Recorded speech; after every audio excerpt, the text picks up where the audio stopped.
Teen TV is really interesting. Sometimes I don't know if my life would have been better if I grew up without them. Like, watching all these deep stories about teenage struggles really got me excited to become a teen one day, to show that, you know, like, the world's kind of wacky and fun, and maybe I could become a businesswoman at a fashion line, or live a double life, half famous, half not. It got me kind of excited about life, especially since the main characters were always somebody I could relate to and had the awesomest problems. Like, I was excited to have problems, which is actually a really positive thing. Like, my life is great, and I'm just excited when I have a problem, because it reminds me that, you know, we're all flawed, and it's kind of cool.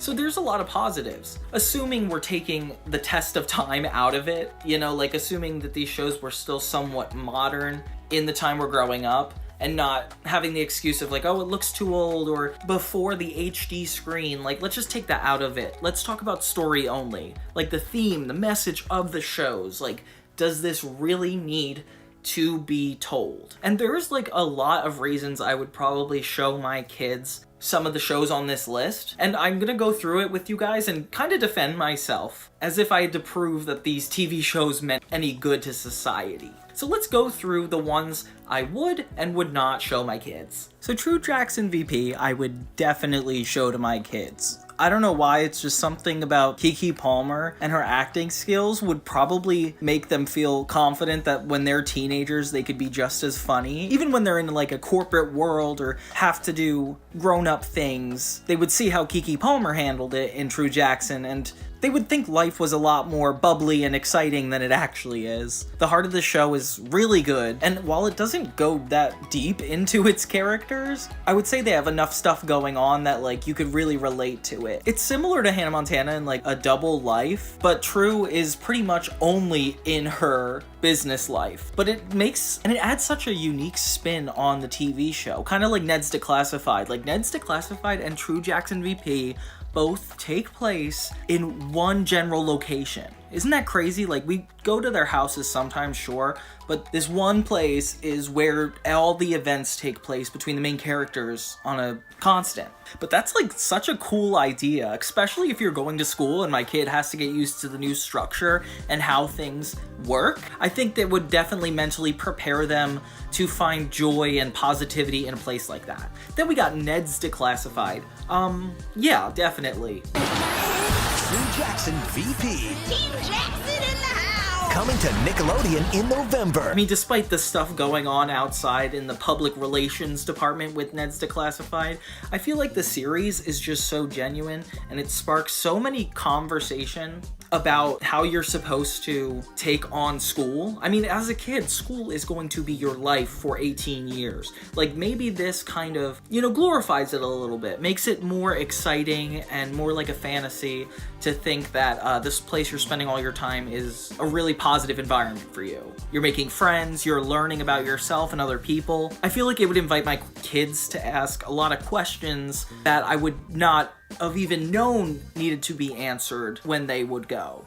All around, it's just a step away from being educational. Like, Ned's talking heads essentially feel like very infomercial. I could tell that some younger generations don't necessarily like this show because they're like, wait, is this not an educational series? But I don't know, everybody's gonna disagree with me. Wizards of Waverly Place, I don't think I would have an issue with them seeing that show. I think it's really funny, and it's definitely a really good storytelling show. I feel like if I wanted to show them a really good sitcom and get them into sitcoms, I think it would be really inspiring to see how well written this one is, kind of like how people are now with Frasier.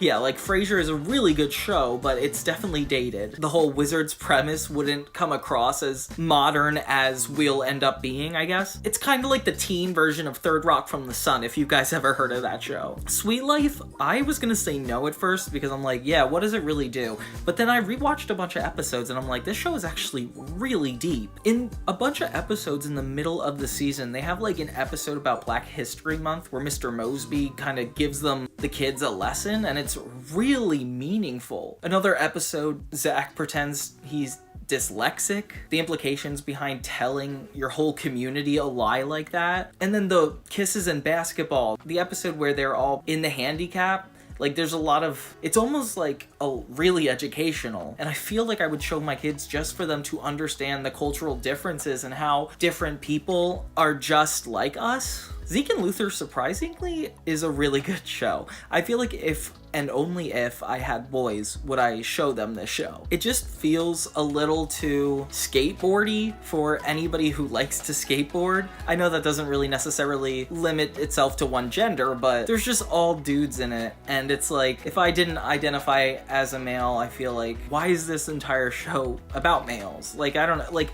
you kind of limit your audience just because you tend to tune into TV shows that reflect you. Not consciously, it's just something you do when you watch TV. Like, you feel more empathy for somebody that looks as similar to you as you can. But I do feel like it's kind of like a worse version of Drake and Josh. Like, if I wanted to show them Drake and Josh, I would just show them that show. Just because a whole lot of nothing happens. It's cool that it takes place like completely on their block in their street. Like, maybe I would show it to them to convince them to make fun in the neighborhood, to get outside more and maybe not be on social media as much. But beside using it as that like tactic, I don't know, it's not that impressive. Girl Meets World covers some really good topics. The characters are really deep, and it's like way better than Boy Meets World. Controversial, I know, but it is very relatable, and I feel like anyone can learn from this show, so I would definitely allow my kids to watch this. I would show it to them too, because like the jokes are funny enough. It covers like really complicated topics that I would say the other tween shows wouldn't dare to touch, so it's good to have one show that's kind of like that. Naked Brothers Band is definitely, because I thought this was just like a wacky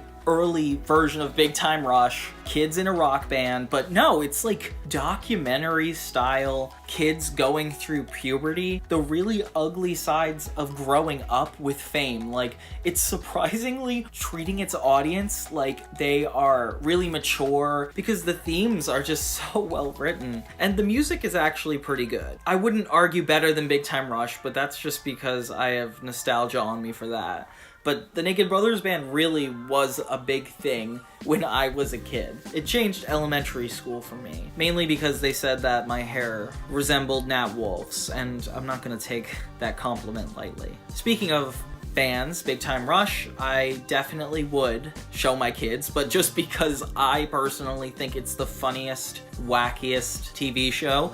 I think I would have to choose between that and Ned's Declassified, because Scott Fellows shows kind of captures the tone of it, and I feel like if one was a little bit more impactful, it would have to be Ned's. But Big Time Rush is just such an entertaining TV show. So only if, I guess, they weren't liking TV, or if they thought TV wasn't funny enough, or had a music interest. But other than that, it's not really worth it. That's So Raven, definitely, because this is probably one of the funniest shows on Disney Channel. Not only is Raven like super likable, but the comedic scenarios are so impressive. I think if I had to choose between this and Wizards of Waverly Place in the like fantasy reality category, it would definitely have to push That's So Raven. Like, that's a really good one. No Sunny with a Chance. I'm sorry, it like does the Ned's Declassified and True Jackson VP like single location series genre a disservice, because it's like most of the episodes take place on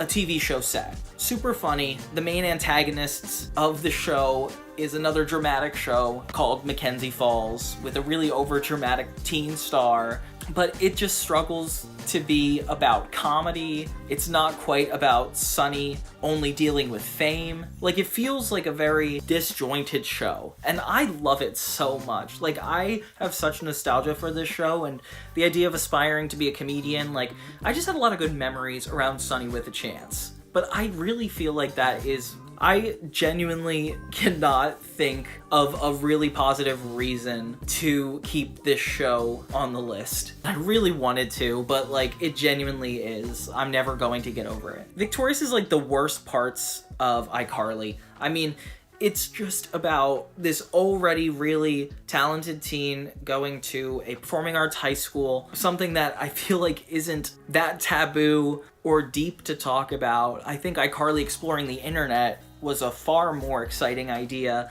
and even then, when that show kind of lost its plot points and became a little bit more about being ridiculous, like season 4 on, that's what you get in like all of Victorious. The characters are super funny, but they always fall into like stereotypes, and they never like keep the same stereotypes, I guess. Nor do the characters like ever really grow. It seems like they usually regress, and they're kind of cynical about it. Like, you could tell it has that Nickelodeon comedy that's just like, oh, we're gonna make fun of you, and that's funny. I feel like it comes from a negative place. It's not like you'll make the situation worse, but you're not helping it. Shake It Up. I hate that show. Maybe it's because I outgrew it. It was not on until I was in high school, but it always did bother me. And maybe I didn't see enough of it to be able to form a realistic opinion, but I just couldn't find anything interesting about that show. Maybe also because it came out around the same time as Victorious, and I was just like, okay, you're just trying to push all these kids to be teen singers, therefore it ends up being about performing arts. We're not really being introduced to any new worlds. Like, at least Hannah Montana's fame reality, like, kind of intricate and actually did reflect the beliefs of our world, but this feels like it's just not happening. Zoe 101. I really don't like this show.